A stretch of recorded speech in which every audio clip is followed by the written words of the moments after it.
Antes dos super-heróis existirem, eram os heróis de aventura que povoavam o imaginário dos leitores.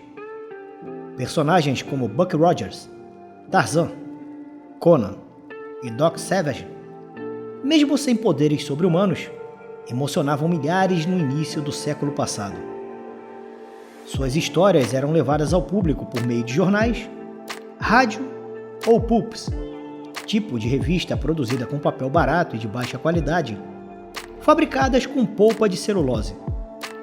A situação começaria a mudar quando a National Allied Publications, atual DC Comics, apresenta ao público o primeiro super-herói dos quadrinhos. Criado por Jerry Siegel e Joe Shuster, Superman apareceu pela primeira vez em 1938, na revista Action Comics número 1. O enorme e inesperado sucesso, assim como os altos lucros obtidos, leva a empresa, na figura do editor Vincent Sullivan, a solicitar junto ao desenhista Bob Kane a criação de um novo personagem que pudesse repetir a façanha do Homem de Aço. Conta a história que, após este pedido, Kane, durante o final de semana no conforto de seu lar, chegou a este resultado após inúmeros esboços. Nomeado Batman, detalhes de sua aparência e vida pessoal tiveram inspiração em outras obras. A começar pelo filme A Máscara do Zorro, de 1920, de onde Kane extraiu a ideia da dupla identidade do personagem, sendo um rico playboy de dia, e se transformando no vigilante que lutava nas sombras à noite. A ideia das asas foram tiradas de obras cinematográficas como The Bat, de 1926, com o vilão se vestindo de morcego para atacar suas vítimas, assim como Drácula, de Bela Lugosi, de 1931. Chegou inclusive a consultar desenhos de Leonardo da Vinci de uma máquina voadora chamada ornitóptero. O objetivo era encontrar uma forma plausível de conectar as asas nas costas do super-herói. Com o desenho finalizado e conceito do personagem definido, sente a necessidade de uma segunda opinião. Convida então seu amigo Bill Finger, um aspirante a escritor que havia conhecido em uma festa, que por não conseguir emprego na área, trabalhava como vendedor de sapatos em meio período. No momento em que olha para o desenho, sua roupa colante, sem luvas e usando o que parecia ser botas, lembrou bastante a imagem de Superman nos quadrinhos. Na busca de construir uma identidade visual, passa a sugerir diversas mudanças, começando pela substituição da máscara por um capuz. Inspirado no herói The Phantom, do escritor e quadrinista Lee Falk, sugere a Kane não desenhar os olhos, para desta forma obter um ar de mistério. Já a cor da roupa em tons escuros ao invés do vermelho chamativo, o uso de luvas para não deixar impressões digitais e a capa no lugar de asas foram ideias extraídas de The Shadow, personagem que fez sua estreia em 31 de julho de 1930 como narrador misterioso do programa de rádio Detective Story Hour. E apenas para que saibam, deixarei na descrição do vídeo o link do áudio original da história de estreia do personagem na rádio. Vale aqui chamar a atenção de vocês para o fato de Batman, no início de sua existência, fazer uso de armas de fogo. Com The Phantom e The Shadow como fontes de inspiração, fica fácil entender o porquê. Falemos agora do nome Bruce Wayne, que, criado por Bill Finger quando tomou conhecimento da dupla identidade do herói, teve como base dois personagens históricos. Bruce, no caso, foi inspirado no rei da Escócia Robert I, popularmente conhecido como Robert the Bruce, que liderou o país durante a Primeira Guerra da Independência contra a Inglaterra. Já Wayne vem do general Anthony Wayne, herói histórico nos Estados Unidos, que ficou conhecido como Mad Anthony, por seu estilo agressivo e ousado nas batalhas. Agora que o personagem já estava montado, restava conseguir a aprovação do editor Vince Sullivan, que, adorando o resultado, negocia imediatamente o direito de publicação com Kane, que deliberadamente não inclui Bill Finger como coautor. É por este motivo que, nas capas dos quadrinhos da época, somente Bob Kane era acreditado como o criador do super-herói, que teve seu universo expandido e lapidado, assim como sua imagem, no decorrer de décadas. E é isso que veremos a partir de agora. Começando por sua origem trágica, que não existia no início, com seus pais sendo mortos em um assalto.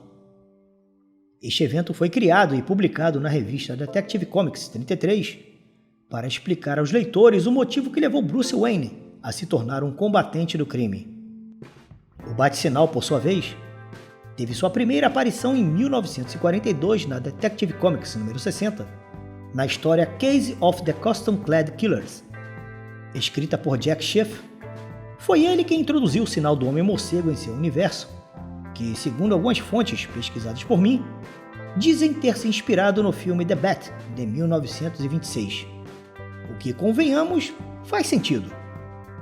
Seu icônico esconderijo no início era apenas um túnel secreto ligando a mansão Wayne a um velho celeiro empoeirado, de onde emergiam os veículos. O local foi descrito por Bill Finger como hangares subterrâneos secretos, na edição de número 12 da revista Batman, lançada em 1942. A crescente popularidade dos quadrinhos foi o que motivou a criação da série Batman para o cinema em 1943. Além do enorme sucesso com a estreia dos heróis na telona, o tempo mostrou que a produção foi de extrema importância por apresentar detalhes que ajudariam na formação do universo da dupla. Composta por 15 episódios, o segundo capítulo foi de longe o mais influente de todos. Em primeiro lugar, por ter sido a primeira vez que o termo Batcaverna foi usado, em referência ao covil do herói mascarado. Inclusive, os capítulos subsequentes e os próprios quadrinhos, a partir de 1937, na Detective Comics número 83, passaram a se referir ao local da mesma forma. Sua misteriosa entrada localizada em um relógio na sala fez cabeças explodirem na época de sua exibição. Foi também neste episódio que o laboratório criminal subterrâneo surgiu. Outra contribuição do segundo episódio está relacionada ao mordomo Alfred, que fez sua estreia em 1943 na edição número 16 de Batman. Do tipo atrapalhado, baixinho e rechonchudo, passaria por uma reformulação nos quadrinhos após esta série, graças à interpretação do ator William Austin, que com seu comportamento refinadamente britânico, esbelto e de bigode fino, agradou demasiadamente o público. A criativa explicação de seu emagrecimento nos quadrinhos foi a folga que tirou em um resort de saúde onde emagreceu e que, devido a isso, resolveu também mudar o visual. Por fim, a versão da história do mordomo que criou Bruce Wayne após o assassinato de seus pais surgiu na década de 80 em A Crise nas Infinitas Terras, quando a DC Comics reformulou toda a sua linha editorial. É importante saber que o sucesso dessa série influenciou uma nova produção em 1949 de nome Batman e Robin. Em 1965, é feito o relançamento da obra produzida em 1943, agora com o nome An Evening with Batman and Robin, que, repetindo a alta popularidade de quando fez sua estreia no cinema, gerou a produção da última série de 1966, com Adam West e Burt Ward. Falemos agora de Robin, o Menino Prodígio. Sua estreia foi em 1940, na edição de número 38 da Detective Comics. Criado pelo trio Bob Kane, Bill Finger e Jerry Robinson, visava trazer um personagem alegre e colorido às histórias escuras, violentas e sombrias de Batman, que, aliás, sem o código de ética que permeia suas ações nos dias de hoje, não hesitava em matar seus oponentes. Outro motivo que tornou necessário a existência de Robin, segundo seus criadores, era Batman ter com quem conversar em suas aventuras, ao invés de viver pensando ou conversando sozinho. Uma curiosidade é que o personagem foi o primeiro sidekick nas histórias em quadrinhos, ou seja, a ideia de um parceiro infantil ao lado de um herói adulto, buscando desta forma aproximar o público infantil de leitores do personagem principal. E o que seria de Batman sem o seu arsenal? Que, aliás, surgiu de forma bem inusitada. De acordo com o historiador de quadrinhos Jim Steranko, Finger, por ser muito detalhista em suas histórias, era lento para finalizá-las. Por este motivo, Whitney Ellsworth, o editor de Batman nesta época, pede a Kane que o substituísse. Com o pedido atendido, é o escritor Gardner Fox que entra em seu lugar. Foi ele o responsável por introduzir o Arsenal Bat como o cinto de utilidades, o batarangue e o planador. Com Finger retornando tempos depois, o co-criador de Batman daria sua contribuição ao criar o Batmóvel, que originalmente era vermelho, e por fornecer o nome Gotham City, que no início iria se chamar Civic City, passando por Capital City e Coast City. O nome Gotham City lhe veio à mente quando, folheando uma lista telefônica, viu o nome Gotham Jewelers. Já o clima sombrio da cidade foi inspirado no filme O Gabinete do Dr. Caligari, de 1920. E para ter com quem lutar nesta cidade, numerosos inimigos e aliados foram criados com o passar do tempo, tendo Bill Finger participado na criação de vários deles junto a outros artistas. Como podem ver, o sucesso e popularidade de Batman, que consegue rivalizar com Superman segundo os leitores, foi construída pouco a pouco no decorrer de décadas. Uma pena ter sido apenas Bob Kane, acreditado por muito tempo como seu único criador, o que condenou Bill Finger a uma vida de ostracismo sem o devido reconhecimento. Falecendo aos 59 anos, em 18 de janeiro de 1974, não recebeu um centavo em vida por sua contribuição, exceto o pequeno salário pago por Kane nos anos em que foi contratado para escrever as histórias.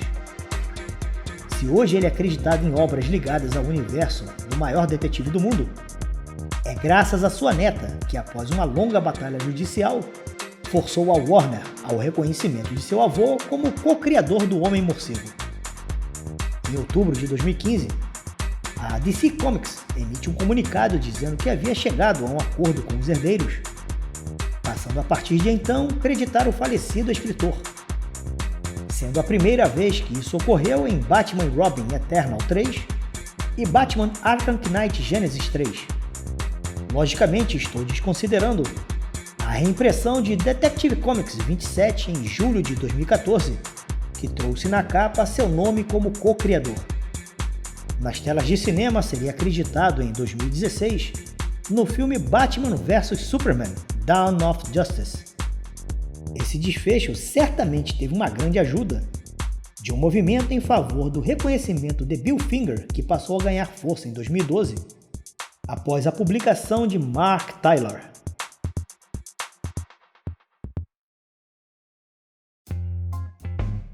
Senhoras e senhores, como podemos ver, apesar de não ter sido o final ideal, pelo menos a importância do escritor foi reconhecida mesmo que forçada. Agora, e se eu dissesse a vocês que 7 anos antes da primeira aparição de Batman nos quadrinhos, um justiceiro mascarado muito parecido com ele foi oferecido a diversas editoras em Nova York por um homem chamado Frank Foster, que após o sucesso dos quadrinhos, por algum tempo reivindicava para si a criação do herói. Seria possível Kane, ou mesmo o próprio Bill Finger, ter visto algum desses esboços na editora? Xiii! É melhor eu parar por aqui.